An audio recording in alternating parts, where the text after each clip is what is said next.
Pel que fa a les altres institucions, són aquelles que estan previstes per l'Estatut d'Autonomia però no estan regulades. D'acord amb aquesta definició, són institucions catalanes de rellevància estatutària el Consell de Garanties Estatutàries, el Síndic de Greuges, la Sindicatura de Comptes i el Consell de l'Audiovisual de Catalunya. El Consell de Garanties Estatutàries és un organisme consultiu que dictamina, sense perjudici del control del Tribunal Constitucional, sobre l'adequació a l'Estatut d'Autonomia i a la Constitució de les disposicions de la Generalitat en els casos de proposicions de reforma, projectes de reforma, proposicions de llei, decrets llei o decrets legislatius. El Consell de Garanties Estatutàries té autonomia orgànica, funcional i pressupostària. Ha de dictaminar, abans de la interposició del recurs d'inconstitucionalitat pel Parlament o pel Govern,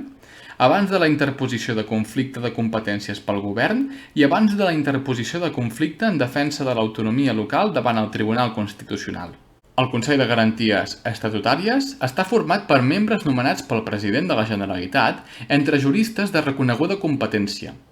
2/3 parts dels quals a proposta del Parlament, per majoria de 3/5 parts dels diputats, i la tercera part restant a proposta del Govern. Pel que fa al Síndic de Greuges, la institució del síndic, en funció de protegir i defensar els drets fonamentals i les llibertats públiques de la ciutadania que reconeixen la Constitució i l'Estatut, supervisa l'activitat de l'administració de la Generalitat, la dels organismes públics o privats vinculats o que en depenen, la de les empreses privades que gestionen serveis públics o acompleixen activitats d'interès general o universal o activitats equivalents de manera concertada o indirecta i la d'altres persones amb un vincle contractual amb l'administració de la Generalitat i amb les entitats públiques que en depenen.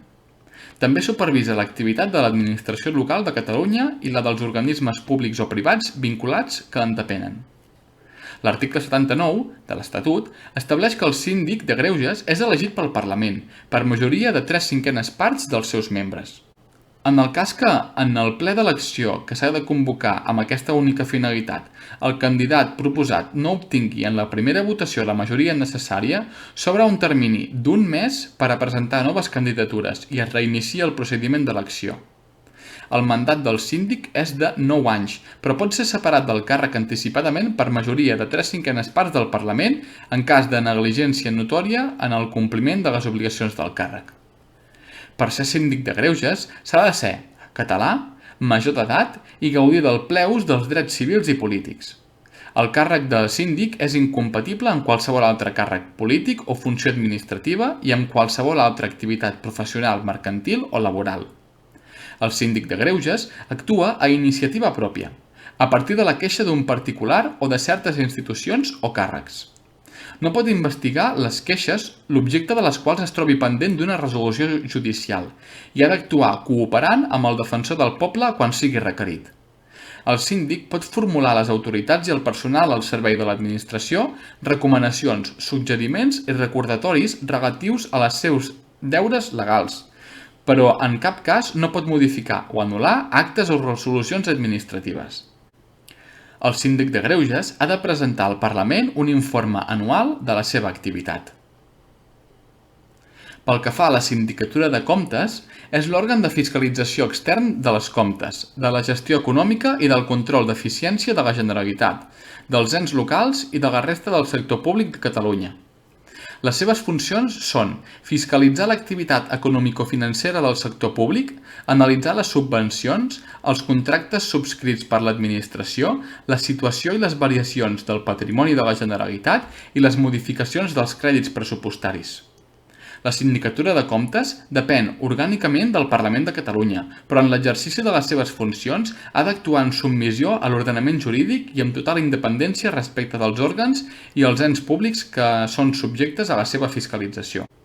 Per això, la Sindicatura de Comptes té facultats per organitzar tots els assumptes relacionats amb el seu ordre intern i amb el seu personal. A més, per omplir les seves competències, pot requerir la col·laboració i la cooperació de tots els organismes integrats del sector públic de Catalunya.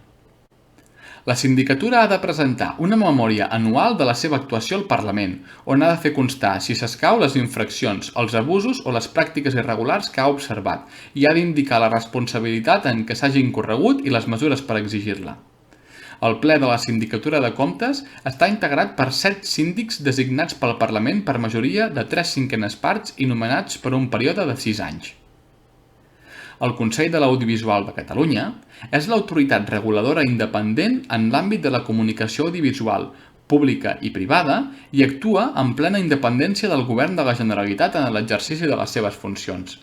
El Consell de l'Audiovisual té com a principis d'actuació la defensa de la llibertat d'expressió i d'informació, del pluralisme, de la neutralitat i l'honestedat informatives, així com de la lliure concurrència en el sector. Per tal de dur a terme les seves funcions, la llei atorga al Consell de l'Audiovisual, entre altres, la potestat reglamentària, per la qual pot aprovar instruccions generals que són vinculants pels prestadors de serveis de comunicació audiovisual. Potestat sancionadora per fer efectives les sancions previstes a la legislació sobre l'audiovisual i potestat inspectora per tal de requerir informació i demanar la compareixença dels prestadors i distribuïdors de serveis de comunicació audiovisual.